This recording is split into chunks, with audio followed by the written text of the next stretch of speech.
السلام عليكم عزيزي المشاهد، ايه الاخبار؟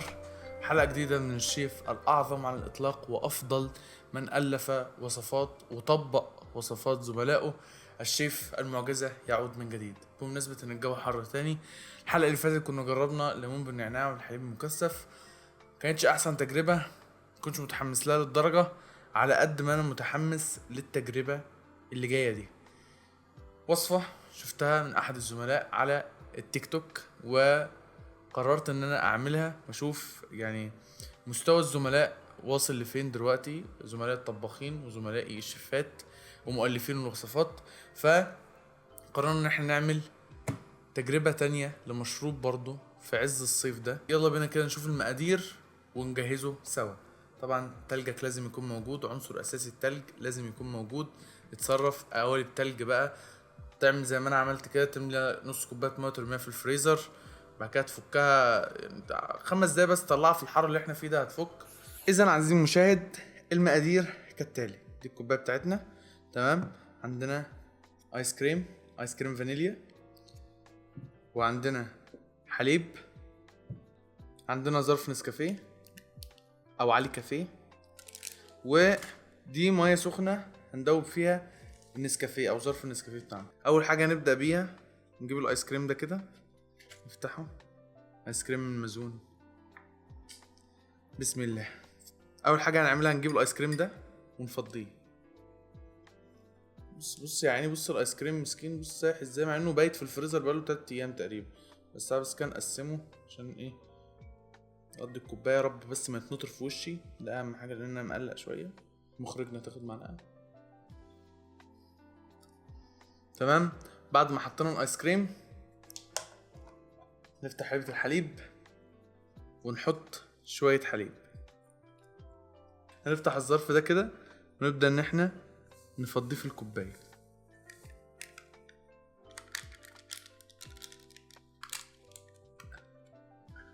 بعد اذنك يا مخرج المعلقه لان الميزانيه يا دوبك. نبدا ان احنا نقلب النسكافيه او العلي كافيه في الميه السخنه. بعد ما نتاكد ان هو اتقلب كويس نقوم حاطينه على اللي احنا عملناه في الاول. يا رب يقضي.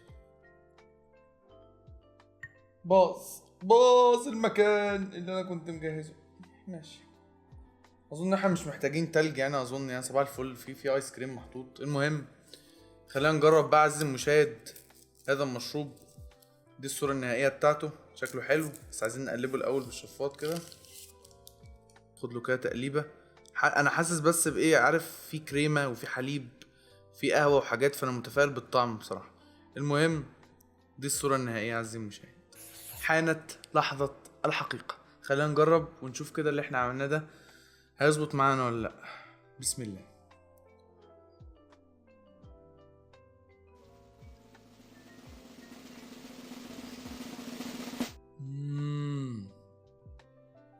تحفة والله، رهيب رهيب رهيب رهيب. الايس كريم عامل عمايل، متقل القوام كده اللي احنا عملناه ده، فاهم قصدي؟ فمديله تقله كده، فاهم، اللي هو ما بتشفتش على طول كده، لا تقيل كده شويه في الشفاط يعني.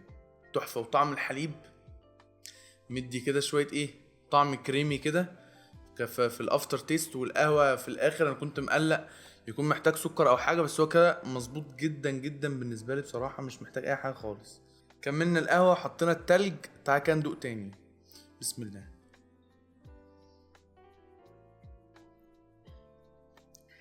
بقى اسقع وبقى احلى، بقى احلى بكتير والله العظيم. تجارب يا الله، تجارب ناجحه بطريقه فظيعه. بص الطبقات والله والله لونه جميل جدا، لونه حلو قوي والله بجد. طعمه رهيب فظيع جدا جدا.